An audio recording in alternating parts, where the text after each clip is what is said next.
এজাক বৰষুণৰ পাছতে কেৱল অনিল নগৰ নবীন নগৰ নহয়, আজিকালি প্ৰায় গুৱাহাটীৰ আধা অংশ ডুব যায় বুলি ক'লেও আচলতে ভুল কোৱা নহ'ব। বৰ্তমান মই অনিল নগৰৰ যিটো পৰিৱেশ, অনিল নগৰৰ পৰিৱেশটো দেখুৱাইছোঁ যে কি এক পৰিৱেশৰ সৃষ্টি হৈছে। এককাল পৰ্যন্ত পানী আৰু ইয়াত ইতিমধ্যে ৰাবাৰ বোট চলিছে, এখন ৰাবাৰ বোট চলিছে আৰু সেই ৰাবাৰ বোটখনেৰে ইয়াৰ মানুহ ওলোৱা সোমোৱা ইতিমধ্যে কৰিছে। আৰু নিশাৰ পৰা অহা যিজাক বৰষুণ, সেই বৰষুণজাকৰ পাছতে সমগ্ৰ গুৱাহাটী মহানগৰীতে যি আচলতে কৃত্ৰিম বান, সেই কৃত্ৰিম বান সৃষ্টি হৈছে। কেৱল অনিল নগৰ নবীন নগৰ নহয়, হাতীগাঁও, ৰুক্মিণী গাঁও, জু ৰোড, বেলতলা, য'তে আপুনি চায় ত'তে আচলতে কৃত্ৰিম বানৰ যিটো সমস্যা, সেই কৃত্ৰিম বানৰ সমস্যাটো দিনক দিনে বৃদ্ধি পোৱা পৰিলক্ষিত হৈছে। আৰু অনিল নগৰবাসী আচলতে এজাক বৰষুণৰ পাছতেই আচলতে এই কৃত্ৰিম বানত এককাল পৰ্যন্ত পানীত আচলতে ডুব যায়। মই এখন বাহন দেখুৱাইছোঁ, বাহনখনৰ আধা অংশ ইতিমধ্যে পানীত ইয়াত ডুব গৈ আছে। আৰু ইয়াত কেৱল মাত্ৰ ৰাবাৰ বোট আৰু ইয়াত ৰিক্সা চলিছে, আৰু তাৰ বাহিৰে কিন্তু ইয়াত আচলতে কোনো লোক ওলাব সোমাব পৰা নাই। যিসকল স্কুলীয়া ছাত্ৰ ছাত্ৰী বিদ্যালয়লৈ ওলাই আহিবলগীয়া হৈছে, সেই বিদ্যালয়লৈ ওলাই অহা ছাত্ৰ ছাত্ৰীসকলেও কিন্তু হয় ৰাবাৰ বোটেৰে, নহয় আচলতে ৰিক্সাৰে তেওঁলোকে অহা যোৱা কৰিবলগীয়া হৈছে। ইয়াৰ এগৰাকী মহিলা আছে, মহিলাগৰাকীৰ লগত আমি কিছু কথা পাতিবলৈ আমি চেষ্টা কৰিম, তেওঁ নিশ্চয়কৈ ৰৈ আছে। বাইদেউ ক'ত যাব আপুনি? মই বাইলেন 2ত থাকোঁ, মই নাইট ডিউটি কৰি আহিছোঁ GNCৰ পৰা। এতিয়া যাবৰ কাৰণে আৰু পানী হৈ গ'ল। কিমান দেৰি ৰৈ আছে? 15-20 মিনিটমান হৈছে। এতিয়া ভিতৰত কিমান পানী বুলি গম পাইছে? ঘৰৰ ভিতৰতো পানী সোমাইছে? ঘৰৰ ভিতৰত হোৱা নাই, ৰাস্তাতে পানী হয়। ৰাস্তাত বেছি দূৰ নহয়, অলপতে যাব লাগে। খালি আমি ভাড়াতীয়া হয়, নিজাৰ নহয়। এতিয়া সদায় প্ৰতিবাৰে বৰষুণ দিলে এনেকুৱা সমস্যাৰ সন্মুখীন হৈয়ে থাকিব লাগে, কিন্তু কয় যে এইটো সমাধান হ'ব, ভাল হ'ব। আজি গুৱাহাটী চহৰত ইমান আৰু অৱস্থা বেয়া, মানুহৰ আগত বেয়া লগা কথা। নাজল নাথৰ এটা অৱস্থাৰ সৃষ্টি হয়। নাভুল নাচোত আৰু লাজো লাগে মানুহৰ আগত ক'ব। গুৱাহাটী চহৰত থাকিলেও এনেকুৱা সমস্যাৰ সন্মুখীন হয়, কিন্তু গাঁও ঘৰতে নহয় এইবিলাক। ইয়াত আহি আমি ইয়াৰ সমস্যা পাইছোঁ। ধন্যবাদ জ্ঞাপন কৰিছোঁ। এগৰাকী মহিলা, তেওঁ নাইট ডিউটি কৰি আহিছে। নাইট ডিউটি কৰি তেওঁ আচলতে নিজৰ ঘৰলৈ যাব লাগে, কিন্তু ঘৰলৈ যাব পৰা নাই। তেওঁ ইয়াতে ৰৈ থাকিবলগীয়া এটা পৰিৱেশৰ সৃষ্টি হৈছে। এগৰাকী ৰিক্সা চালক আছে, আমি তেওঁলোকৰ কথা পাতিম। দাদা, আপুনি ভিতৰলৈ গৈছিলে, কিমান পানী আছে ভিতৰত?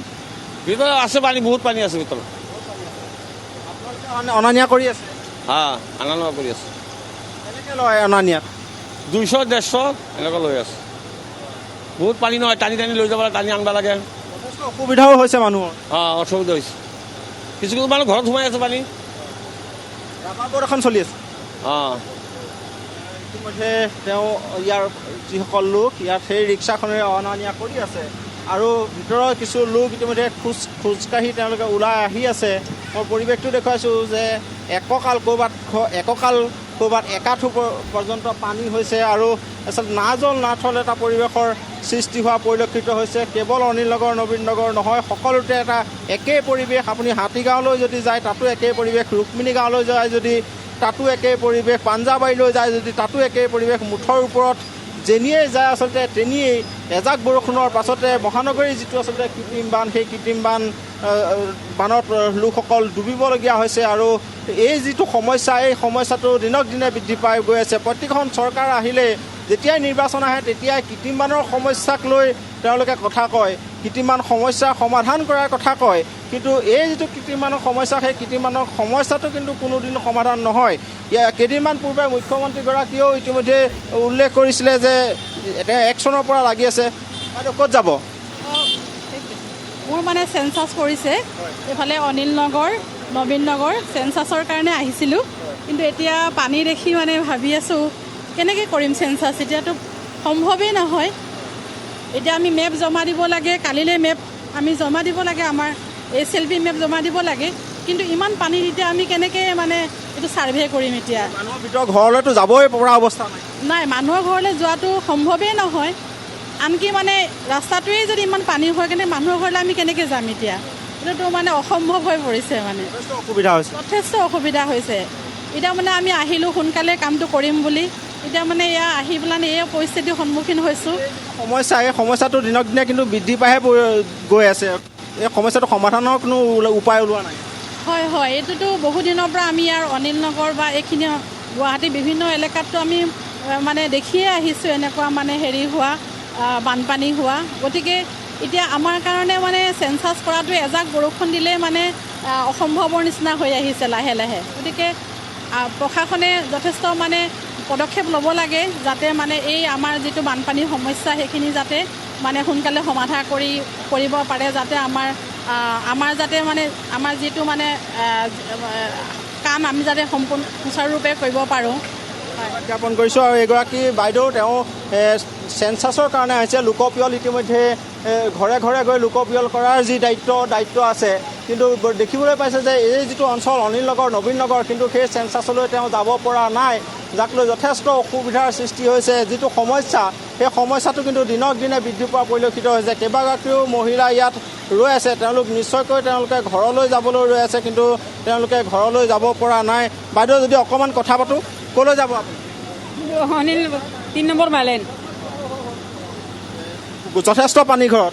পানী বহুত এতে হৈ থাকে, বৰষুণ দিলে পানী হয়। ৰৈ আছে আপুনি? হ'ল 15 মিনিটমান হ'লে মই অহা। এনেধৰণে আচলতে প্ৰতিগৰাকী মহিলা তেওঁলোকে ইয়াত ৰৈ আছে, নিজৰ ঘৰলৈ যাব পৰা নাই, নিজৰ ডিউটি, নিজৰ আচলতে কাম, তেওঁ সেই কামবিলাকলৈ যাব পৰা নাই। ইতিমধ্যে মই এগৰাকী মহিলাৰ ভাষ্য ইতিমধ্যে আমি শুনাইছোঁ যে তেওঁ চেঞ্চাছলৈ আহিছে, লোকপিয়লৰ তেওঁ দায়িত্ব আছে অনিল নগৰ নবীন নগৰ অঞ্চলত, কিন্তু তেওঁ ভিতৰলৈ যাব পৰা নাই। আৰু কেৱল মাত্ৰ ইয়াত ইতিমধ্যে ৰিক্সা চলিছে আৰু এখন ৰাবাৰ বোট চলিছে, তাৰ বাহিৰে কিন্তু ইয়াত কোনো যাব পৰা এটা পৰিৱেশৰ সৃষ্টি হোৱা নাই। এই যিটো সমস্যা, এই সমস্যাটো সমাধানৰ কথাটো আচলতে বাৰম্বাৰ উল্লেখ কৰে চৰকাৰে। যিখন চৰকাৰে আহে, যিগৰাকী মন্ত্ৰীয়ে আহে, তেওঁলোকে প্ৰতিবাৰে এই যিটো সমস্যা, এই সমস্যাটো সমাধানৰ কথা কয়, কিন্তু এই যিটো সমস্যা, সেই সমস্যাটো কিন্তু সমাধান নহয়। মই পুনৰ দেখুৱাইছোঁ যে যিখন ৰাবাৰ বোট, সেই ৰাবাৰ বোটখনেৰে ইতিমধ্যে তেওঁলোকে ইয়াৰ যিসকল লোক, সেই লোকসকল ভিতৰলৈ যাবলৈ বা ভিতৰৰ পৰা উলিয়াই আনিবলৈ তেওঁলোকে সেই এখন ৰাবাৰ বোট আছে, সেই ৰাবাৰ বোটখনেৰে কিন্তু ইয়াত তেওঁলোকে অনা নিয়া কৰি আছে। আৰু কিছু লোক ইতিমধ্যে ৰিক্সাৰে তেওঁলোকে গৈছে, ক'ৰবাত যদি 200 টকা দিবলগীয়া হৈছে, ক'ৰবাত 300 টকা দিবলগীয়া হৈছে, 150 টকা দিবলগীয়া হৈছে।